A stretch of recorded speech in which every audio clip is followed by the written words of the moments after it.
Welcome to XYZ Next. Today we're talking to the Raid writer, director, Gareth Evans, who's of course made many things other than the Raid, but you know, that's how he lives in my brain. Hello, how you doing? Hello, I'm doing well. How are you doing? Really, really good.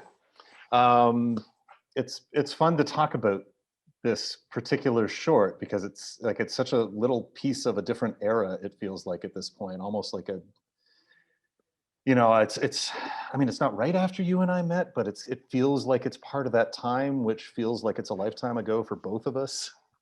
It was just after I moved back to the UK, and I think I've been developing a couple of projects at the time.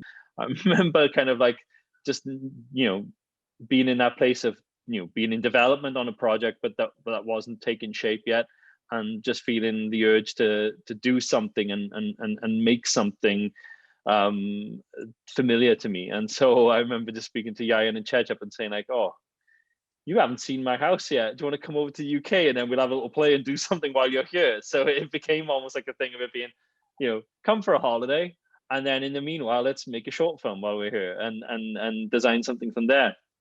And in all fairness to the guys, like they were keen to do that, so they came over. And then in my back garden, they were working on like this idea for the choreography. It was one of those things where I just wanted it to feel like a slightly more polished version of a previz. Like that's all it really was. It was like an action previz, It wasn't supposed to be a short film technically per se. But the more we got into it, the more I was like, oh, we should buy some swords then. And we just bought like, flimsy little plastics or wobbly swords and stuff like that, but like stuff that we could use. I knew it was only going to be me as the only crew member, and then the three of them as the performers. So I didn't want to get into the whole host of like, oh no, there's these props, and then this is where we swap out the good swords for the camera, and then the rubber swords. I just like to keep it simple, very basic.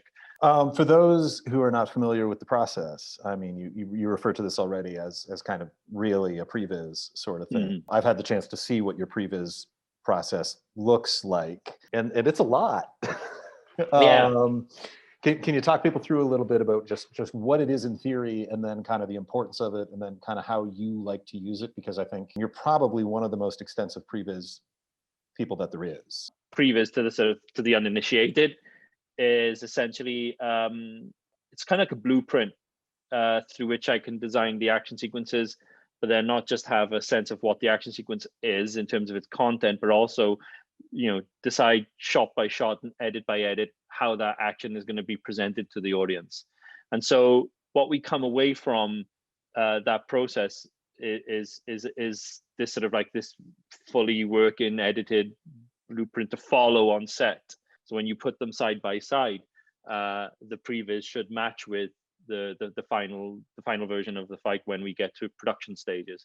There's a specificity to the design of the camera work and the edit to suit that particular piece of choreography, as opposed to when you shoot masters and then an editor has to figure out how to piece that together. Not saying that doesn't work and then it won't play well.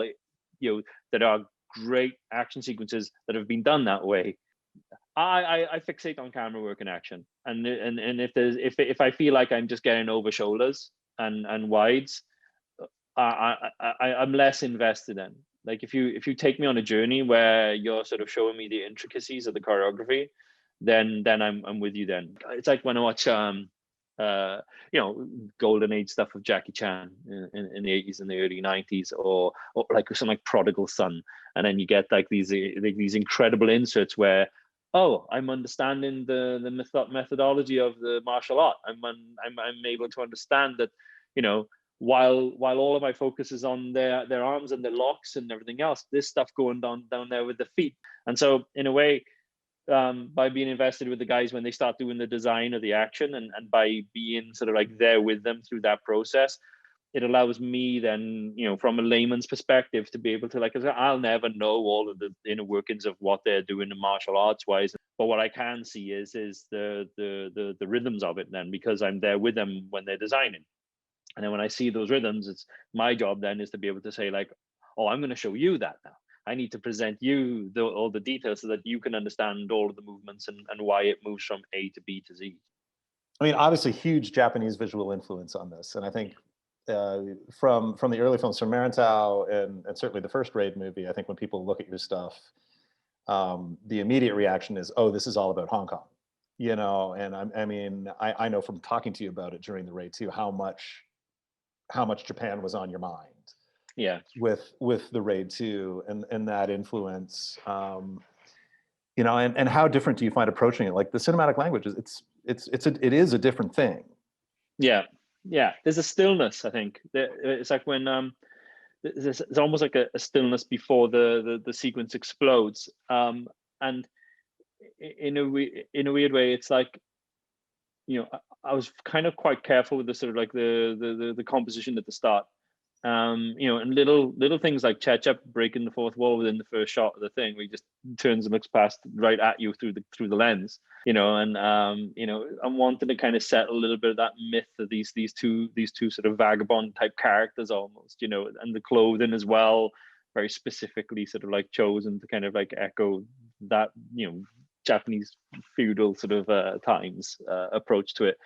But yeah, it was you know, you pull influences from stuff. So, you know, grown up watching Kurosawa, grown up watching, you know, the Zatoichi films and Kitano and Miike and stuff. And so a lot of those shot compositions and that sort of stylistic element to it came from there then, you know.